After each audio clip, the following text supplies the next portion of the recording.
90% dos casais entre 60 e 64 anos são sexualmente ativos. Só que mais da metade das mulheres tem dor no sexo nessa fase. Como que a gente resolve esse problema? Eu vou trazer para vocês hoje um guia completo de como melhorar a dor no sexo. Sejam todos bem-vindos ao canal Você Plena! Eu sou Lilian Fiorelli, sou uroginecologista, especialista em sexualidade feminina e o tema de hoje é um tema quente. É um tema de como a gente melhorar a dor no sexo. A gente sabe que dor e sexo não combinam. Sexo é para ser gostoso, é para ser prazeroso. Então, vamos melhorar e antes disso você já comenta aqui embaixo, você sente dor no sexo? O que você fez para melhorar? Nesse guia eu vou dividir em dois grandes temas aqui, que são as principais causas de dor no sexo e os principais tratamentos de dor no sexo nessa fase. Apesar da gente falar da mulher na menopausa e a gente sempre pensa em hormônio, a gente sempre pensa em provavelmente uma vagina seca e por isso que causa dor, nem sempre é por aí. A gente sabe que a falta do hormônio sim contribui e muito na menopausa, mas existem outros fatores que podem estar associados que nem tem muito a ver com a menopausa. Por isso que é importante a gente entender qual é a causa da dor no sexo para não sair por aí fazendo qualquer tratamento e às vezes falando, ih, não funcionou.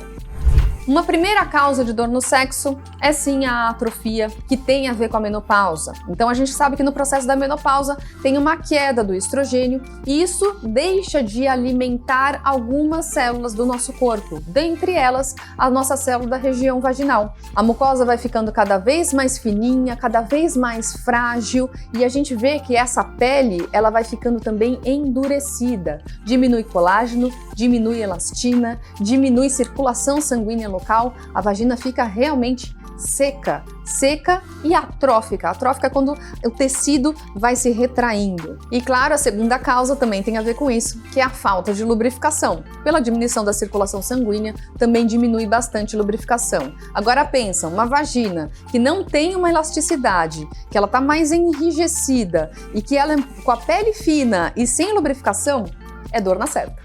E isso pode gerar uma terceira causa de dor no sexo, que são as fissuras, que nada mais são do que cortinhos na região genital.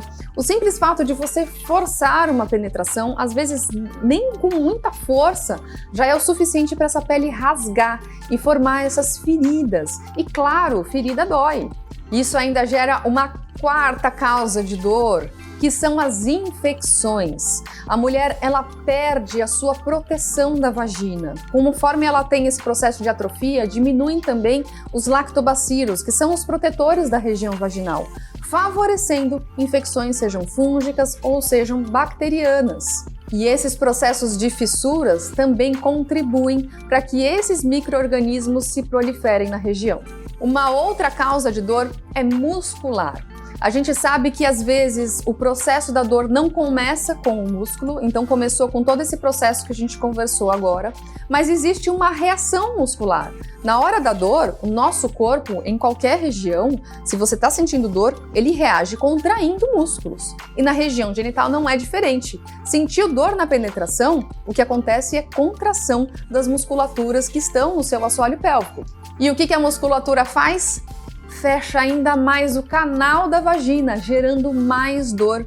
Esse processo se chama vaginismo e geralmente um vaginismo secundário à atrofia da menopausa. Muitas mulheres também acabam tendo vergonha da relação sexual nessa fase, seja pela sua mudança corporal, seja por mudanças internas, psíquicas, alterações de humor e que ela não está muito afim daquela relação e isso faz com que ela não esteja preparada corporalmente também para aquela relação e isso pode aumentar a dor, porque a região não está preparada para o sexo. Uma outra causa de dor acaba sendo falta de preliminares. Sim, a gente sabe que ao longo do processo aí da mulher, do casal, eles já desenvolveram algumas rotinas sexuais que sempre funcionaram, mas que depois da menopausa não funcionam mais. Às vezes precisa de mais tempo de preliminar, de preliminares diferentes, de toques diferentes, de estímulos diferentes para que a mulher fique excitada. E aí, ele vai tentar uma penetração antes da mulher realmente estar preparada para a relação sexual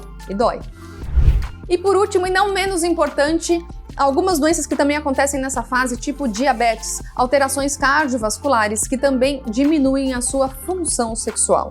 Como vocês viram, existe uma gama grande de causas. Não adianta falar para vocês, olha, faz esse tratamento que é infalível. Não adianta, eu preciso entender qual é o contexto, qual é a causa para propor o melhor ou os melhores tratamentos para você. Então vamos entender quais os tratamentos que a gente tem disponível.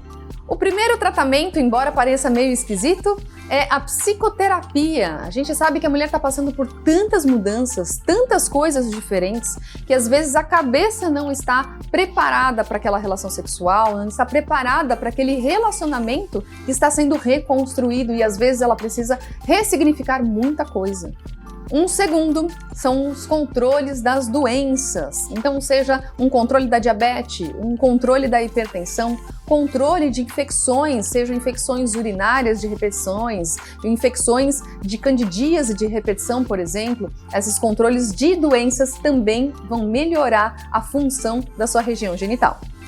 Terceiro tratamento, melhorar a lubrificação. A gente tem lubrificantes, principalmente à base de água, tá? E você pode encontrar isso em qualquer farmácia. Temos também óleos, mas principalmente óleo de coco. Não vai usar qualquer tipo de óleo que a região genital não aceita. O óleo de coco ele já aceita um pouco melhor, bom para lubrificação, bom para diminuir algumas infecções. Eu tenho até um vídeo que eu falo só sobre óleo de coco para vocês.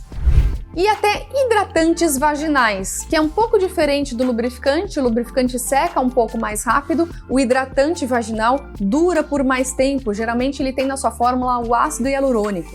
Um quarto tipo de tratamento, esse é gostoso, que são os sex toys. Sim, os sex toys, eles podem sim melhorar a dor no sexo. Por quê? A gente usa os sex toys como tratamento, principalmente para melhorar a circulação sanguínea local. Claro que ele também é gostoso, é masturbação, tem desejo, tem excitação, pode ter um orgasmo também, mas a gente sabe que a vibração, a sucção nessa região estimula a essa região ficar viva. E vamos passar agora para alguns tratamentos mais medicamentosos. A gente sabe que a mulher nessa fase, ela acabou desenvolvendo algumas dessas condições, principalmente pela falta de hormônio, e se ela não tem contraindicações, ela pode se beneficiar e muito dos hormônios, principalmente o estrogênio. O estrogênio pode ser feito de forma local, então géis vaginais com estrogênio. Geralmente a gente acaba falando para usar 14 dias seguidos e depois uma manutenção de 2 vezes por semana. Temos também o estrogênio de via sistêmica, né? Quando ela tem outros sintomas da menopausa, que não é só essa região genital, ela pode usar. A gente tem um vídeo também falando só sobre um guia de tratamento hormonal, em que eu falo quais são as vias de estrogênio que a gente pode usar, mas só um passado aqui para vocês. Via transdérmica, que é um gelzinho, um adesivo, implantes hormonais, por exemplo. Tem ainda uma medicação nova que não está disponível no Brasil, chama ospomifeno. Ele está disponível só nos Estados Unidos. Ele tem uma ação bem específica para quem tem essa dor na relação sexual, mas a gente sabe que para algumas mulheres essa terapia hormonal ela pode às vezes piorar os fogachos. Então também não é das melhores para quem já tem outros sintomas da menopausa. Um outro hormônio que a gente usa muito em sexualidade da menopausa é a testosterona, que é o hormônio sexual masculino, mas que na mulher em pequenas quantidades melhora a libido, melhora a disposição e, claro, também pode melhorar a dor no sexo. Mas temos ainda algumas técnicas que podem melhorar a dor no sexo, que são as energias vaginais. Existem diversas energias que a gente pode usar. Eu tenho também um vídeo que eu falo só sobre energias, laser vaginal, existem vários tipos, laser de CO2, laser de Erbium, ultrassom microfocado, radiofrequência não ablativa, radiofrequência ablativa. Gente, tem muita coisa. O que acontece com essas energias? Eles estimulam na região genital a produção de colágeno, elastina, circulação sanguínea local, que é exatamente o que a região precisa, tanto para se restabelecer, para que aquela célula se renove e para também a função sexual melhorar também. O uso de energias funciona principalmente para aquelas mulheres que têm atrofia, que a gente conversou, que tem a secura vaginal, então todas essas alterações próprias da menopausa a gente consegue tratar. ela pode auxiliar também no processo de fissuras, mas às vezes não é o suficiente. Existem outros tratamentos mais específicos para fissuras. Um deles é o LED, né, que é uma luz que a gente coloca na região para melhorar a cicatrização, que é chamado também de fotobiomodulação. Temos também o uso de ácido hialurônico para hidratação, sabendo que essa região, né, de fissura, ela rasgou porque está muito seca. Às vezes a gente colocando o ácido hialurônico ali em pequena quantidade, na dose certa, na camada certa, a gente traz uma lubrificação na região e acaba melhorando bastante o processo de fissuras. E algumas mulheres precisam de alguma ajudinha, né? Por mais que a gente dê o estímulo das células para que as células se renovem, às vezes ela não consegue a elasticidade suficiente. Às vezes precisa de dilatadores vaginais para que auxiliem nesse processo e até fisioterapia de assoalho pélvico. A fisioterapia de assoalho pélvico ela é extremamente interessante não só para essa parte de relaxamento, dilatação, mas também para a função sexual, para a contração de assoalho pélvico, para que você tenha mais desejo, mais prazer na relação sexual, além de também melhorar e prevenir incontinência urinária. Gente, olha quanto tratamento que a gente tem. A maioria das mulheres, a gente vai selecionar um ou outro porque vai depender da causa. Como eu disse para vocês, se a gente não sabe causa, a gente não sabe tratamento. Mas veja quanta coisa que dá pra gente fazer, não precisa sofrer. Mais da metade das mulheres sofrem com dor no sexo depois da menopausa e a gente tem como resolver isso. Então, se você tem dor no sexo, saiba que tem tudo isso de gama para te ajudar. E se você conhece alguém que esteja na menopausa, já encaminha esse vídeo porque ele pode ajudar e muito na qualidade de vida sexual dessa mulher. Você tem mais alguma dúvida? Escreve para mim aqui embaixo. E já se inscreve no canal para ter cada vez mais dicas também para as mulheres nessa fase, hein? Eu vou ficando por aqui. Beijinhos e até a próxima!